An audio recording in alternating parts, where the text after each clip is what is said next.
Graph y is less than or equal to negative x squared plus 2x plus 3. First thing I want to do is I want to just graph the equation y equals negative x squared plus 2x plus 3 first. After I've graphed that, I'll go back and deal with the inequality last. So let's review, how do you graph an equation in standard form? Standard form is ax squared plus bx plus c. The first thing you want to do is identify your a, your b, and your c. The a is the coefficient of the x squared term, so that would be negative 1. The b is the coefficient of the x term, which would be 2. And then c is always the number that's last, the constant that's by itself. Then we want to find the axis of symmetry, which we have an equation, x is equal to negative b divided by 2a. So let's plug in our a and our b, and we'll calculate the value for the axis of symmetry. I have negative, and then b is 2, divided by 2 times a, which is negative 1. So that gives me negative 2 divided by negative 2, which happens to be 1. So my axis of symmetry is the line x equals 1. And recall that when you have a line that is x equals a number, that is a vertical line. So I'm going to go to the x-axis, I find the 1, and I'm going to sketch my little vertical line here, the axis of symmetry. Next thing I need is the vertex. Now the vertex is a point. It is on the axis of symmetry, so its x-coordinate will also be negative b divided by 2a. So my x-coordinate is a 1. So I need to calculate the y value. I'm going to go up to this original equation. I'm just going to pretend it says y equals, and I'm going to plug in a 1 for the x. So I have negative parenthesis, plug in the 1 for the x, and I'm going to square it. Then I have plus 2 times x. So in the place of the x, again, I'm going to plug in a 1 plus 3. And I'm going to calculate the y value of my vertex. So order of operations, start with the exponent first. 1 squared is 1. I'm going to take that value times a negative 1. That gives me negative 1. Plus 2 times 1 is 2, and then plus 3. Negative 1 plus 2 is 1, plus 3 gives me 4. So my y-coordinate of my vertex is 4. So I'm going to plot the point 1, 4. There's the vertex. And then I need to proceed with getting some other points. Now, I know that the y-intercept is the c value.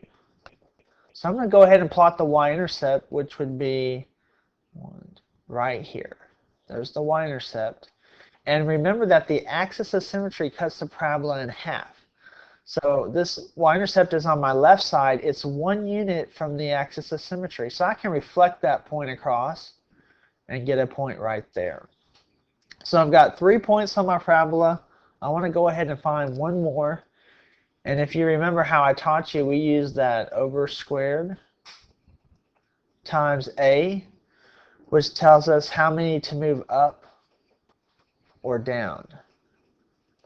So from my vertex, I want to get another point, maybe somewhere on this x value right here, or right here. So how far is that from my vertex? Well, that's 1, 2.